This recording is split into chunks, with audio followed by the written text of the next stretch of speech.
HTTP status code. So basically, HTTP stands for Hypertext Transfer Protocol. It's the foundation of data communication on the web.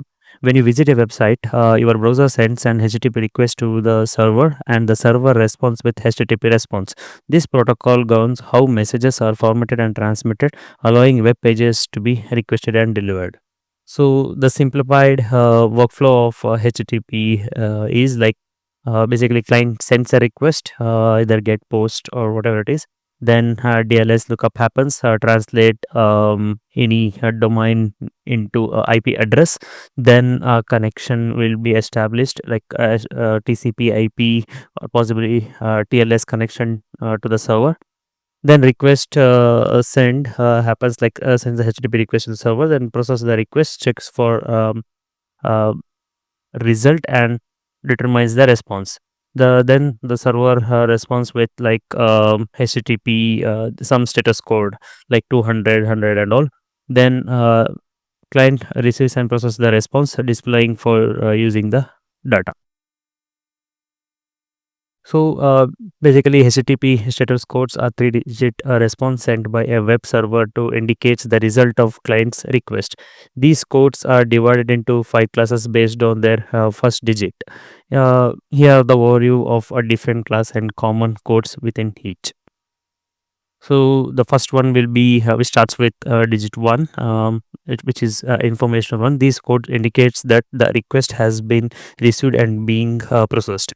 So 100 is for continue. The server has received the request header, and the client should process to send the request body. Then 101 is for switching protocols. The server is switching protocols as requested by client. The next will be the success one, which starts with 2.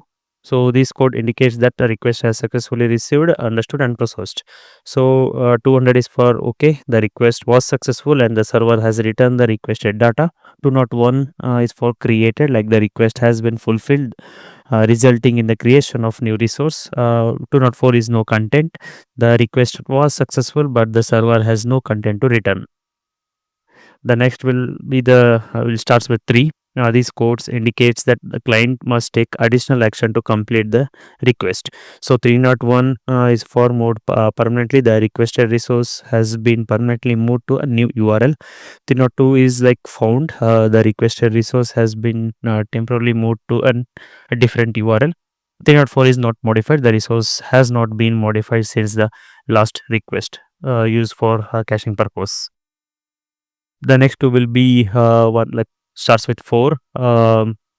These codes indicates that client made an error in the request. So we see these codes frequently, like 400 is for a bad request. The request is invalid or malformed. 401 is unauthorized. The client must authenticate to access the resource. 403 is for forbidden, like the server understands the request but refuses to authorize it. Then 404 is not found. The requested resource could not be found on the server. 405 is the method not allowed. The request method is not allowed for the resource. And the last one will be the 500, like this code indicates that server failed to fulfill a valid request. 500 internal server error. The generic error occurred on the server. 502 is bad gateway. The server received an invalid response from an upstream server. 503 is for the server is temporarily unable to handle the request, often due to overload or maintenance. Then 504 is gateway timeout. The server did not receive a timely response from an upstream server. So overall, these are just a few most common HTTP status code. They play a crucial role in helping clients like web browsers and all understand how their requests are being processed. So these kind of status code, like HTTP status code, we regularly see like while executing something on the Postman apps or hitting some APIs or browsing the sites and all.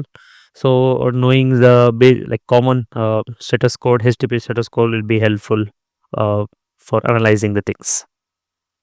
Thanks for watching.